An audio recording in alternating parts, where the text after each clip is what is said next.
Senator Bill Maher here. I'm a longtime fan, and I'm glad we finally got you on the show. I was very sorry to hear that you are retiring, because the talk even a couple of weeks ago was that you might be running for president. Now, did you decide not to run for president because you just saw that a anti-war Republican could never get the nomination? No, actually, I was looking for some honest work.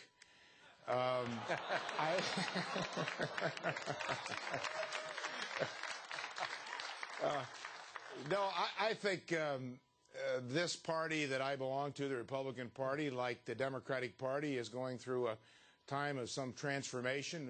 This country is bogged down in a very difficult situation in Iraq.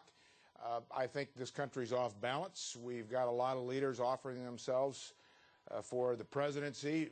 Many factors went into my decision, Bill, but it was not because I thought my party would not give me an opportunity to talk about some of these big issues. I think we're a broader, bigger party than that. Well, they may give you an opportunity to talk about it, but it seems like the base of the Republican Party insists on a pro-war candidate. Why else would your good friend John McCain be so pro-war? He must know, as you do, because you're both former soldiers, that this is an unwinnable war. I don't understand how John McCain or any of them can go after a nomination based on an idea of continuing this war that will almost certainly lose them the general election. Well, John is a friend and has a significant amount of charm. That must be what is doing it. The difference between John McCain and I on the war is very clear. We disagree on that point. You are correct in your assessment of the base of the Republican Party continuing to support this war. I have been very clear on my position on where we need to go to unwind ourselves from this mess. I think eventually we will, but it's going to project a very high toll on this country for a long time to come, and I think that's wrong. And also and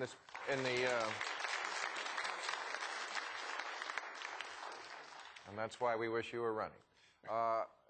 Also in the speech President Bush gave last night, I noticed that he slipped Iran into the middle of it. He said we have to defeat al-Qaeda, counter Iran, and help the Afghan government. That seems like a sneaky little right in the middle of everything. And by the way, and I noticed that the Times of London wrote last week that the Air Force has drawn up plans to attack 1,200 targets in Iran and knock out their entire military.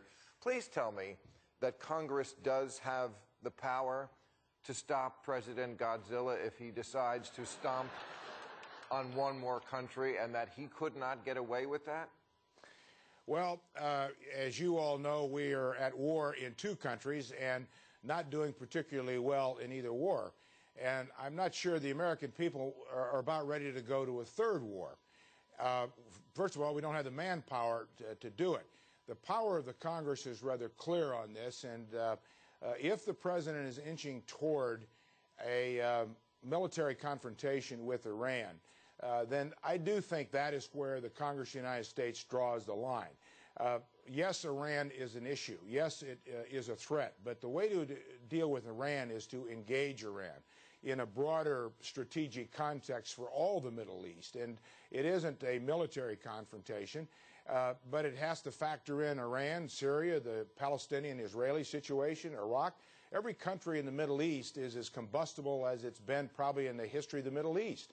And there's been no strategic context from this administration on anything. It's all about tactics. And that is what I think, more than anything else, has gotten us in the mess that we're in today. Okay, I've heard you say before that if you really want to know what's going on in the war zone, you ask a sergeant or a corporal. But this week in Washington, we asked a general. And that created a lot of controversy, what General Petraeus said. Isn't it a dirty trick, sort of, on the American people when you send a military man out there to basically do a political sell job? Well, it's not only a dirty trick, but it's dishonest, it's hypocritical, It's dangerous and irresponsible. The fact is, this is not Petraeus's policy. It's Bush's policy. The military is certainly very clear in the Constitution, is there subservient to the elected public officials of this country. And I think we all agree on that. Certainly the military does. But to put our military in a position that this administration has put them in is just wrong, and it's dangerous. And of course, it's obvious what they're doing. Very transparent. The military, that institution, our armed forces, has the highest job approval, trust, credibility rating of any institution in America, and it should. These are remarkable people.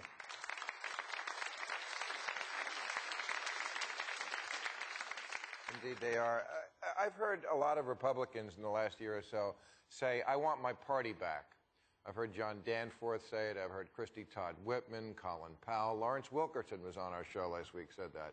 I imagine you're somewhat in the same camp. You think the Republican Party has been hijacked by incompetence and religious fanatics? Oh, I think it's been hijacked by incompetency. I think that's what has driven the Republican Party right off the cliff. And we are not who we say we are. And that's at best dishonest. We've run up the biggest budget debt since FDR, and he had an excuse, and that was a world war and a depression.